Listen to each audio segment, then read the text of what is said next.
Now today we'll start the third chapter, okay, that is atoms and molecules.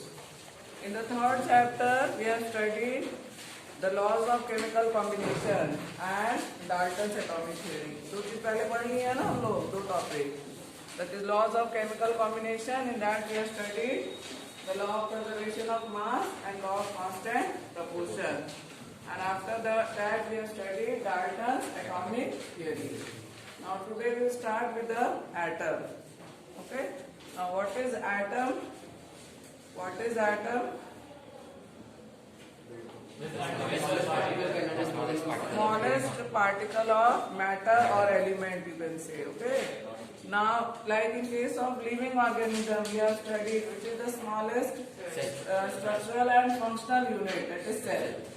Cell is the smallest structural and functional unit of living organism. Like that, atom is the smallest structural unit of matter. ठीक है, function नहीं ना बोलेंगे हम लोग, तो it is non-living. So, atom is the smallest structural unit of matter or element. Matter or element that take part in a chemical reaction. Okay, definition लिख लेंगे. Atom is the smallest structural unit of matter that take part in a chemical reaction. Atom may or may not have independent existence. Atom may or may not have independent existence. In which case it exists independently? In case of, no, not in case of molecule, in case of noble gases. Molecule में तो atom combined form में है ना, हम atom as a whole की बात कर रहे हैं. It is in the combined. Independent मतलब as it is. So atom independent form में कहाँ exist कर रहा है? In case of noble gases, it exists independently like in helium, argon, neon. तो atomic form में exist करता है. तो atom exists independently. And where it is not existing independently, that is there in the combined form. That is either the molecule of element or molecule of compound. तो combined form में कौन कौन सा example हो? जैसे O2 है. O2 that is atoms of oxygen are combining to give O2 molecule. But that we call as a element. ठीक है? Water, तो water में H2O है. The atoms of hydrogen and oxygen are combining to give the molecule of compound. So atom exists in the combined form, and in combined form they combine with the atoms of the same element or the atoms of different element. ठीक है? Clear हो गया है? तो definition में 4 line लिख लेंगे. That atom is the smallest structural unit of matter or element that take part in a chemical reaction. Atom may or may not have independent existence. In combined state, atom combined with atoms of same element or atoms of different element. Clear? Now next, after atom we will study atomic size. First you will write down the definition of atom, and after that you write atomic size. Now what do we mean by atomic size? That is the atomic radius. Atomic radius is known as atomic size. Radius of an atom is known as atomic size. Okay? Atomic radius of an atom is known as atomic size. Clear? If we consider the atom as a sphere, अगर हम atom को एक sphere मान रहे हैं, ठीक है? And this is the nucleus. Then around the nucleus various shells are present. Around the nucleus various shells are present in which the electrons are revolving. So the distance from the nucleus to the valence shell, distance from nucleus to the valence shell is known as atomic radius or also known as atomic size. ठीक है? Giving a definition, what is atomic size? That is the distance from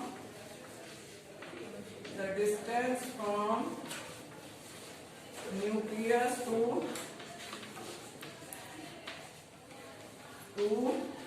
valence shell.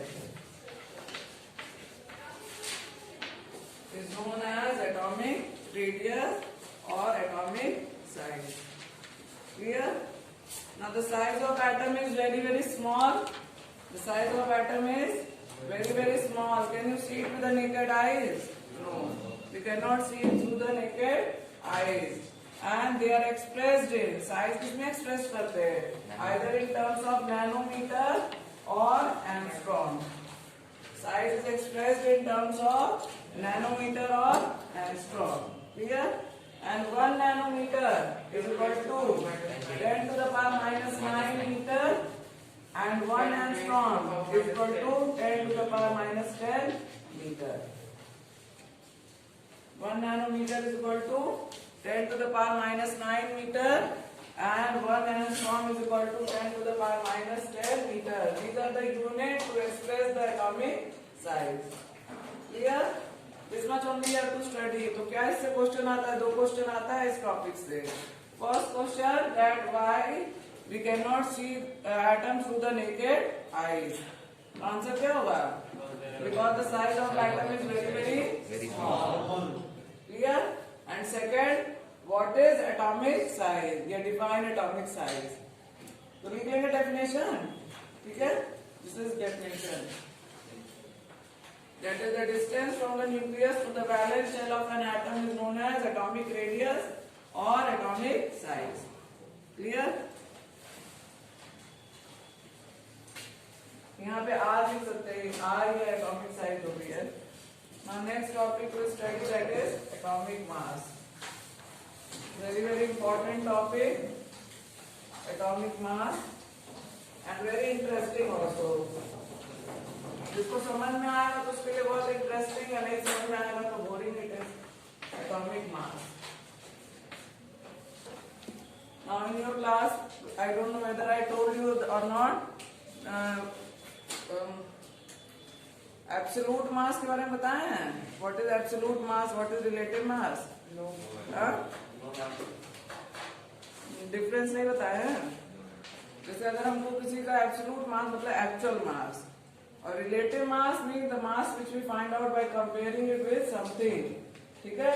तो जब भी आप कोई सामान लेने जाते हैं तो सामान जो है फिजिकल बैलेंस पे कोई तोलता है ना, उसको एक तरफ 1 kg का वेट रख देता है और दूसरी तरफ उतना ही सामान रखता है. तो यानी कि वो 1 kg के रिस्पेक्ट में कितना वो उसका वेट है. तो that is known as relative mass. That is known as relative mass. Relative mass means the mass which we determine by comparing it with some standard. Clear? समझ में आ गया? और जो आप डिजिटल वेइंग मशीन पे जो मास निकालते हैं वो क्या हो गया? उसका एक्चुअल मास हो गया. उसको हम किसी से कंपेयर कर रहे हैं? नहीं ना, कंपेयर नहीं कर रहे हैं. तो that is the actual mass. या स्प्रिंग बैलेंस पे निकालते हैं. स्प्रिंग बैलेंस देखे हो कि नहीं देखे हो? तो जो स्प्रिंग बैलेंस पे भी जो हम वेट निकालते हैं that is also the actual mass या एब्सोल्यूट मास. तो 2 टर्म है हमारे इसमें. रिलेटिव मास, रिलेटिव मास जो है वो हम कंपेयर करके निकालते हैं. ठीक है? And absolute mass. एब्सोल्यूट मास जो है एक्चुअल मास है. रिलेटिव मास कंपेयर्ड मास हो गया एक तरह से. ठीक है? Compared mass with some standard. और जो है रिलेटिव मास, एब्सोल्यूट मास क्या हो गया? That is actual mass. अभी उसमें लिखवाए होंगे कैरेक्टरिस्टिक ऑफ इलेक्ट्रॉन में absolute mass and actual mass. Electron का मास लिखे थे नहीं? उसका जो है एब्सोल्यूट मास कितना है? 9.1 into 10 to the power minus 28 ग्राम या minus 31 kg. ठीक है? ये इसका क्या एब्सोल्यूट मास है जो हम इंस्ट्रूमेंट से डिटरमाइन कर सकते हैं. ठीक है? और उसका जो है रिलेटिव मास कितना? 1/2000 U. 1 U तो प्रोटॉन का है. 1840 भी लिख सकते हैं. That is also correct. उसी को हम राउंड करने का तो कितना होगा? 1/2000. ठीक है? So this is the absolute मास. ये हमारा हो गया एब्सोल्यूट मास. उसका एक्चुअल मास है इंस्ट्रूमेंट से निकालते हैं. और ये हमारा क्या हो गया? Relative mass. रिलेटिव मास हम किससे करते हैं? by comparing with some standard. ठीक है? कार्बन 12 एटम से कंपेयर करके निकालते हैं. क्लियर हो गया? इतना समझ में आ गया? ना जो हम एटॉमिक मास पढ़ेंगे वो हमारा रिलेटिव मास है। एटॉमिक मास जो हम पढ़ रहे हैं वो क्या है? Relative mass. रब कर दे इसको। नाउ अगर जो भी अगर हम मास डिटरमाइन करते हैं वो किस टर्म में डिटरमाइन करते हैं? इन टर्म्स ऑफ ग्राम और केजी। मास का यूनिट क्या है? ग्राम और केजी। तो अगर हम एब्सोल्यूट मास निकालेंगे तो कार्बन का एब्सोल्यूट मास कितना है? 1.9926 into 10 to the power minus 23 gram. Oxygen का मास निकालेंगे तो 2.6568 into 10 to the power minus 23 gram. These are the absolute mass of atom. So is it easier to remember? याद है ना सारा डाटा? हम तो कई साल से पढ़ा रहे हैं, तुमको याद है ना? याद है ना? तुम लोगों को नहीं याद आएगा। अब वो भी अभी 2 एलिमेंट का लिखे, सारे एलिमेंट का लिखेंगे तो it is difficult to remember. And you know that the size of atom is very small, so the mass will be very less, -23, यानी कि पॉइंट लगा के कितना जीरो लगाएंगे? 23 जीरो लगाएंगे, ठीक है? तो it is very small. Therefore, to measure the mass of atom, the new unit is allotted. ठीक है? जैसे हर एक चीज को मेजर करने के लिए कोई अलग यूनिट होती है, एक ही यूनिट से सबको नहीं मेजर कर सकते हैं। जैसे अगर बनाना आपको लेना है तो you will take it in dozen, उसको केजी या ग्राम में नहीं लेते हैं। And in 1 dozen how many items are there? 12 items are there, ठीक है? और आपको गोल्ड अगर लेना है तो आप किसमें लेंगे? ग्राम या मिलीग्राम में लेंगे। Gold is measured in gram or milligram, and other things are measured in gram or kg. Clear? So to measure the mass of atom, the new unit is given, that is known as atomic mass unit. Atomic mass unit. पहले हम लोग atomic mass unit पढ़ेंगे तब atomic mass पढ़ेंगे। Clear हो गया? इतना समझ में आ गया? अब एटॉमिक मास यूनिट सिर्फ एटम के मास को मेजर करने के लिए यूज होता है, ठीक है? ये नहीं कि पोटैटो का मास मेजर करना है तो हम एटॉमिक मास यूनिट में मेजर करेंगे। It is only use for microscopic particle. Atom और एटम लाइक सब्सटेंस जो है उसी के लिए यूज हो सकता है ये। क्लियर? ठीक है? So for atomic mass unit the standard which is selected that was carbon 12। जैसे हम लोग केजी के लिए हम लोग स्टैंडर्ड ले लिए, 1 केजी का लिए हुए हैं। वो एक क्या है? एलॉय है, alloy of platinum and iridium, और उसका जो मास 1 केजी का ले लिया गया है, दैट इज द स्टैंडर्ड। उतने टुकड़े का जो मास है वो 1 केजी है, and that is the standard. उसी से कंपेयर करके हम सबका मास डिटरमाइन करते हैं। तो उसी तरह इसमें भी किसका स्टैंडर्ड ले लिया गया? कार्बन 12 आइटम को स्टैंडर्ड लिया गया है, ठीक है? क्लियर हो गया इतना? और जरूरी स्टार्टिंग में ऐसा नहीं कि कार्बन 12 ही ले लिया गया। सबसे पहले हाइड्रोजन को सेलेक्ट किया गया था, उसके बाद ऑक्सीजन को, and there was difficulty in comparing the mass of atom with hydrogen and oxygen. तो नेक्स्ट जो थर्ड स्टैंडर्ड लिया गया that is carbon 12, the most stable isotope of carbon, the most stable isotope of carbon, ठीक है? अब carbon 12 का जो है एटॉमिक मास कितना मान लिया गया? 12 ALU, क्योंकि इसका मास नंबर 12 है तो ये मान लिया गया कि इसका एटॉमिक मास कितना होगा? 12 ALU होगा। जैसे हम लोग ने मान लिया कि 1 डजन में 12 आइटम है, जिसने वो स्टैंडर्ड दिया उसने 12 आइटम लिया, चाहता तो वो 14 भी ले सकता था, 16 भी ले सकता था ना, जितना वो लेता उतना ही हम लोग मानते। तो उसी तरह यहाँ पर भी एजम्पशन है ये कि 12 ग्राम का जो मास कितना है, अरे कार्बन 12 आइटम का मास कितना है? 12 ALU। This is the assumption, ठीक है? यानी कि अगर कार्बन एटम है, ठीक है, उसका पूरा मास कितना है? 12 ALU। And if we divide the atom into 12 equal parts, if we divide the atom into 12 equal parts, 12 हुआ है कि नहीं है? ठीक है, 12 इक्वल पार्ट्स में डिवाइड किया तो 1 पार्ट का मास कितना होगा? What is the mass of 1 part? 1/12 of total mass, ठीक है? तो एक पार्ट का मास कितना होगा? 1/12 into mass of C12 atom, ठीक है? और ये 1 पार्ट को हम क्या कहते हैं? 1 ALU। 1 part is 1 atomic mass unit, ठीक है? So 1 ALU is equal to कितना हो जाएगा? 1/12 into mass of carbon 12 atom. ठीक है, क्लियर हो गया। So what is atomic mass unit? Atomic mass unit या AMU is the mass unit. ये एक मास यूनिट है, ठीक है, मास यूनिट है ना, जैसे ग्राम मास यूनिट है, केजी मास यूनिट है, वैसे एएमयू भी क्या है, मास यूनिट है। It is a mass unit which is exactly equal to 1/12 the mass of carbon 12 atom. This is the definition. What is atomic mass unit? It is mass unit which is exactly equal to 1/12 the mass of carbon 12 atom. Clear? Any doubt? समझ आ गया इतना? ठीक है, अगर हमको अब sodium atom का मास लेना है, तो सोडियम एटम का मास लेना है, यानी कि कितना ये होगा, मान लो एक तरफ हमने सोडियम एटम रख लिया, ठीक है, तो अगर मान लो हम केजी से कंपेयर कर रहे हैं, तो अगर 1 केजी का एक एक पीस है, ठीक है, तो कितने पीसेस हम रखेंगे, 23 पीसेस। कितने पीसेस रखेंगे, 23, है ना। तो यहाँ एएमयू का है, तो कितने हम एएमयू रखेंगे, 23 एएमयू रखेंगे।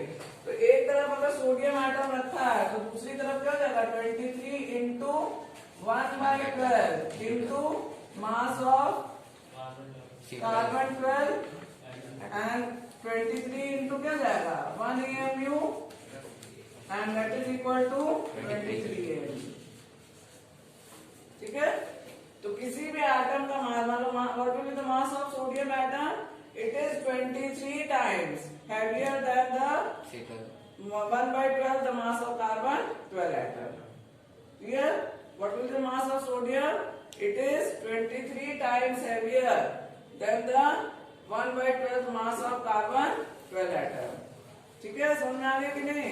कंपेयर हम कर रहे हैं ना, तो मान लो तुम के ग्राम और केजी तो कंपेयर इमेजिन कर सकते हो ना। अगर 1 केजी का अगर हमको यहाँ वेट रखना होता जो कि इसके बराबर आ जाता, तो कितने वेट हम लोग रखते, 23 वेट रखते। अगर इसका 23 केजी वेट होता है ना, तो 23 केजी यहाँ रखते, तब इसके बराबर आता। तो कितना रख रहे हैं, 23 टाइम्स हो गया है, हेवियर है, टू 1 केजी, है ना।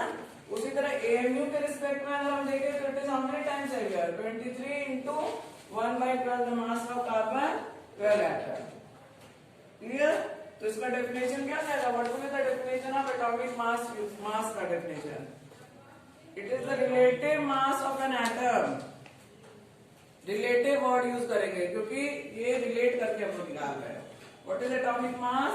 It is the relative mass of an atom which is compared with 1/12 the mass of carbon 12 atom. ठीक है, क्लियर हो गया? What is atomic mass? It is the relative mass of an atom, of an element which is compared with 1/12 the mass of carbon 12 atom. Which is compared with 1/12 the mass of carbon 12 atom. Definition देखो अपने से बना लोगे तुम लोग, अगर समझ जाओगे तो, है ना। तो दो definition important, atomic mass unit and atomic mass. Atomic mass unit का डेफिनेशन लिखने के बाद ये भी लिखेंगे, लिख लिए उसको कि नहीं? सो what is atomic mass? It is the relative mass of an atom which is compared with 1/12 the mass of carbon 12 atom. Clear?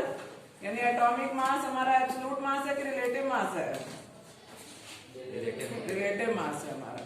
Clear? Atomic mass हमारा क्या है, रिलेटिव मास है। And nowadays AMU is represented by U, that is unified mass. आजकल हम AMU नहीं लिखते हैं, क्या लिखते हैं, U लिखते हैं, that is unified mass। ठीक है, so what is the atomic mass of hydrogen? Hydrogen का एटॉमिक मास कितना होगा, 1U। हीलियम का एटॉमिक मास कितना होगा, 2 की 4U, 4U। 2 तो उसका एटॉमिक नंबर है ना, तो एटॉमिक मास ऑफ हीलियम क्या हो गया, 4U। ठीक है, अब हम लोग U को ग्राम में भी कन्वर्ट कर सकते हैं। U को ग्राम में कन्वर्ट कर सकते हैं। कैसे ग्राम में कन्वर्ट कर सकते हैं? AMU can be converted into gram. So 1 AMU is equal to 1/12 into mass of carbon 12 atom. तो यहाँ मास ऑफ 12 के इधर क्या लिखेंगे? 1/12 इनटू 1.9926 इनटू 10⁻⁻³ ग्राम। ठीक है, तो कितना आ जाएगा? ये अलग से लिखेंगे ये how you convert 1 AMU into gram. ठीक है, तो 1 AMU इज इक्वल टू 1/12। यहाँ पे हम लोग क्या रख दे रहे हैं? मास ऑफ कार्बन 12 एटम रख देंगे। तो कितना आ जाएगा वैल्यू? वैल्यू कितना आएगा?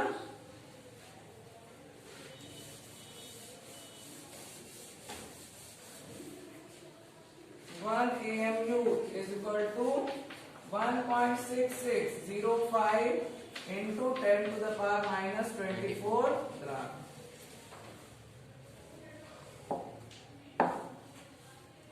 One AMU is equal to 1.6605 into 10⁻⁻24 ग्राम। यानी कि अगर किसी भी एलिमेंट का अगर हमको एब्सोल्यूट मास याद नहीं है तो हम निकाल सकते हैं। निकालोगे कि नहीं आप एब्सोल्यूट मास? निकालोगे ना?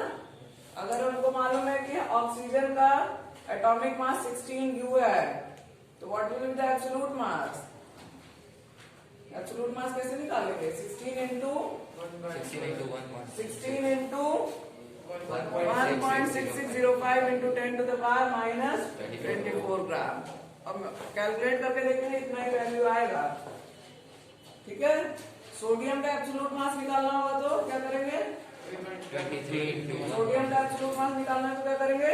23 इंटू 1.6605 इंटू 10⁻⁻24 ग्राम। ठीक है, इजी ना? AMU can be converted into gram.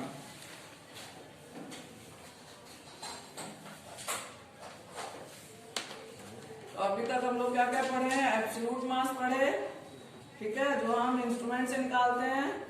Relative mass, जो हम किसी स्टैंडर्ड से कंपेयर करके निकालते हैं, also known as atomic mass.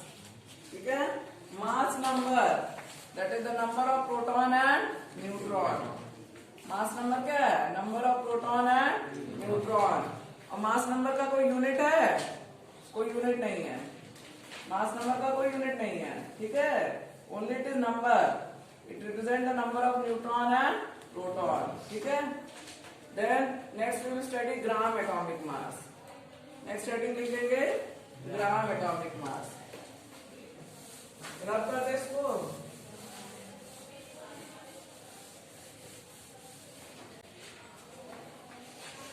What is gram atomic mass? Atomic mass is represented in gram. It is known as gram atomic mass. Atomic mass expressed in gram is known as gram atomic mass. Absolute mass को हम gram atomic mass नहीं बोलेंगे। ठीक है, absolute mass is not gram atomic mass. What is gram atomic mass? Atomic mass represented or expressed in gram. Represented in grams is known as gram atomic mass. For example, hydrogen का ग्राम atomic मास कितना जाएगा? Atomic mass is 1U. So the gram atomic mass 23. Hydrogen का भैया बताओ 1 ग्राम है ना? Helium का कितना जाएगा? 4. एटॉमिक मास इज 4U, तो ग्राम atomic mass will B 4 gram. Clear? कहाँ 23 बोले? Sodium, not, it is not sodium, hydrogen. Clear? Now next we will study average atomic mass. Next कौन सा पढ़ेंगे? एवरेज एटॉमिक मास, जो टॉपिक हम लोग थर्ड चैप्टर में छोड़ दिए थे। आइसोटोप के बाद दिया है ना एवरेज एटॉमिक मास। ठीक है, so that will study.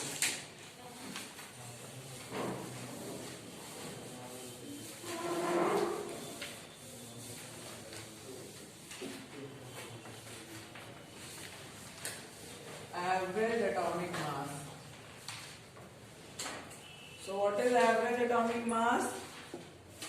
If the element exists in the isotope, then we find out the average atomic mass.